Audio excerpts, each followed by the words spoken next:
Now, do you want to give a shout out to the hockey jersey as a starting point?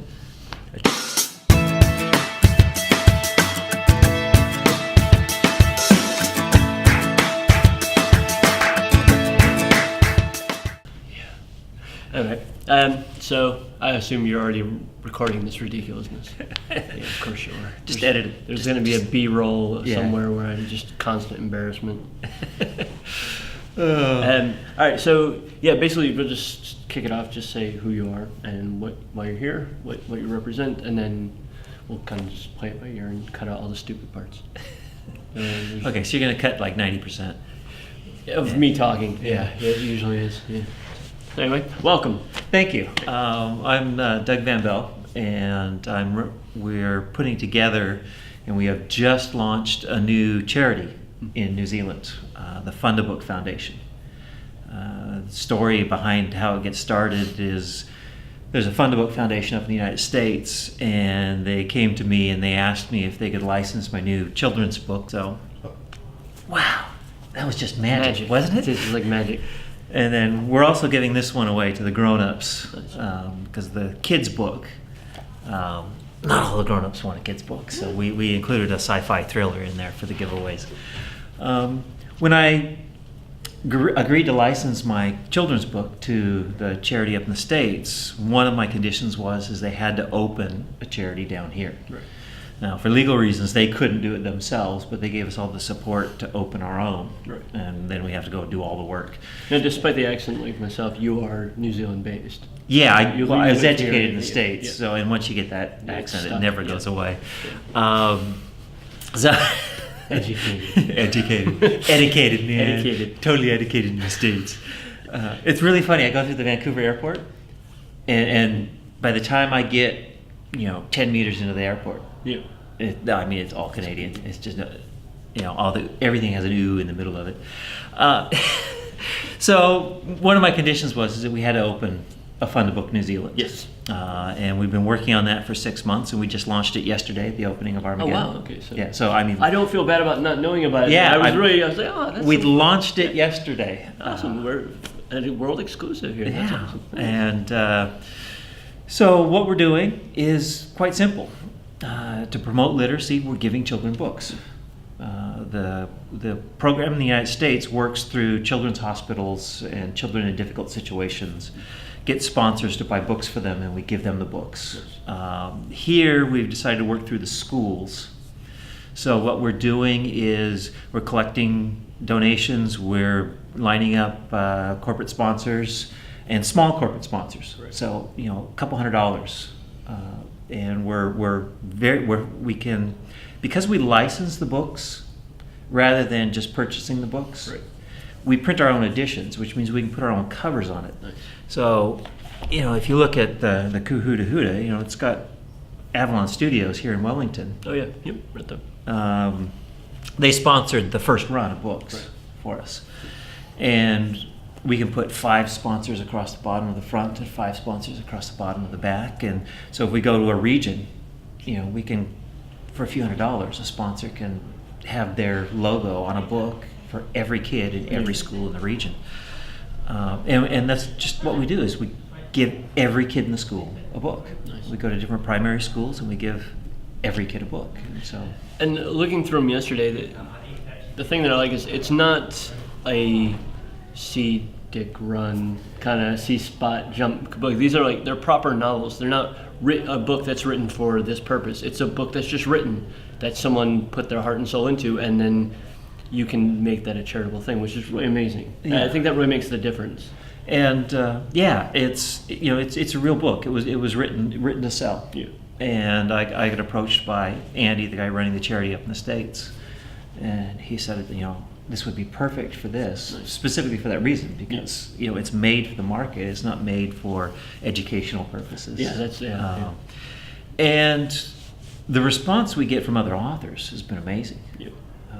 We've got Hugo and Nebula winners asking us to include their books in the That's next cool. year. That's cool. And we're going to have books from all over the world. We've Nice. got an author coming from the UK. We've got one from Canada. We've got 2 from the US.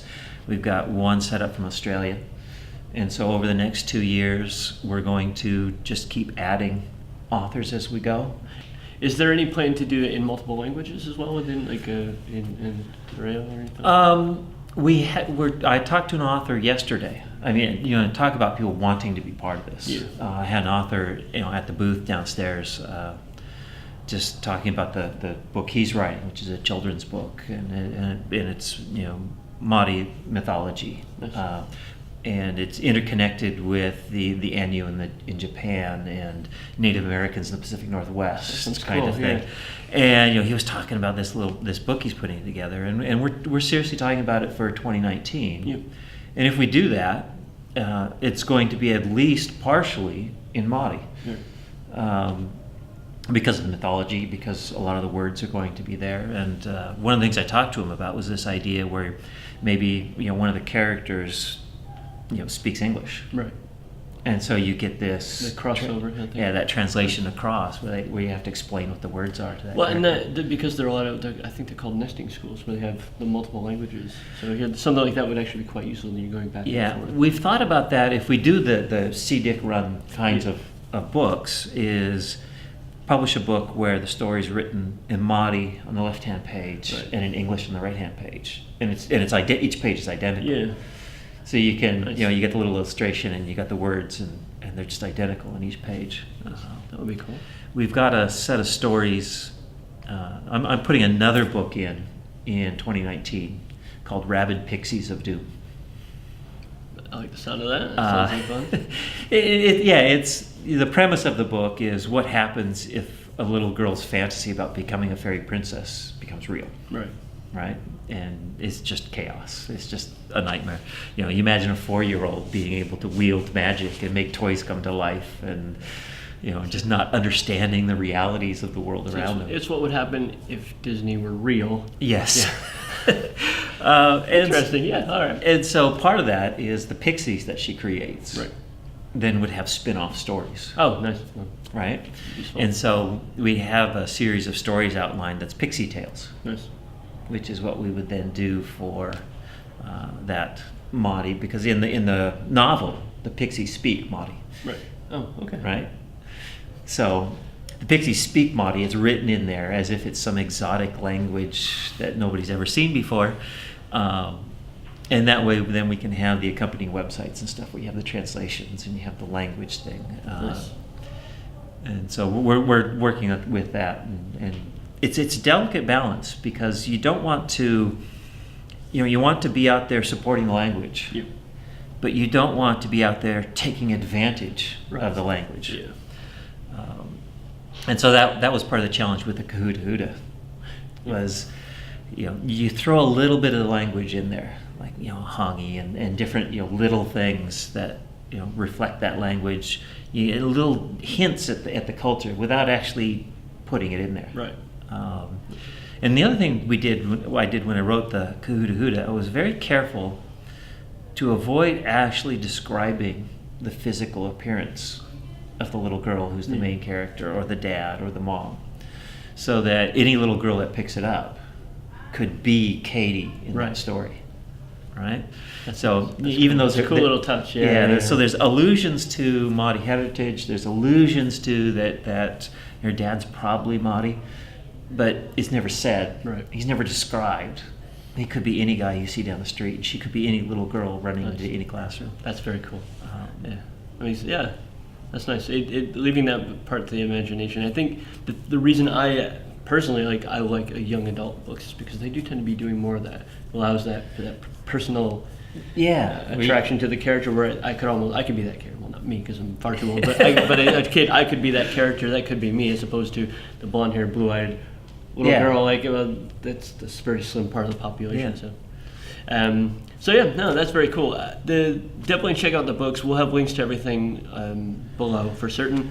The books, the charity, everything. If you run a business, even a small business, or not, if you just feeling really generous, especially for something like this, because for those of us who are in New Zealand, it does keep the charity idea close to home. Sometimes these grander charities that are out there are really nice, but it's a sort of a subjective idea because it's so far out there. Yeah. Like, you're feeding the world, which is wonderful, but what about New Zealand? Something like this really does help locally. But because it's becoming an international thing, it also helps spread the word around the world. Yeah, well, the international connection gives us the books very inexpensively, right? Because they do all of that infrastructure work behind it. And the other thing that we're looking for at this point is getting the schools signed up. Right. Yeah. And so, so if you're a teacher, if you're a principal, if you're a student, PTA, whatever, you just get in contact with us and we get you signed up. We find the sponsors. Any help the school provides is great, but we find the sponsors. We get the books out there, and we give them to all the kids, and the kids get to keep them. Yeah. Which is pretty cool, and it's useful because in a lot of cases, as odd as it may sound to some of us, some kids don't have books. New Zealand has an incredibly high level of zero book households. Yeah. And part of that's because books are so expensive here. Yes. For people overseas, a paperback book can run $30 or more. Yeah. And for every $3 New Zealand we get, which is only $2.50 US, which is only like 120 pounds, we can put a book in a kid's hands. I mean, that's everything. That's author gets the royalties. That's printed, shipped to the school, handed to the kids. $3. Overhead, the whole bit. $3. How can you say no to that? Honestly. So yeah, if you get a business, then you're looking to help. If you're a school, which is even better, because we got to put the book someplace. Reach out. If you can't find it for whatever reason, contact us at Behind the Themes. We'll spread the word. All the links will be down below, and we'll see what we can do about getting this out there. Sweet. That's it for us. Have fun, and we will see you at the next one. Take care.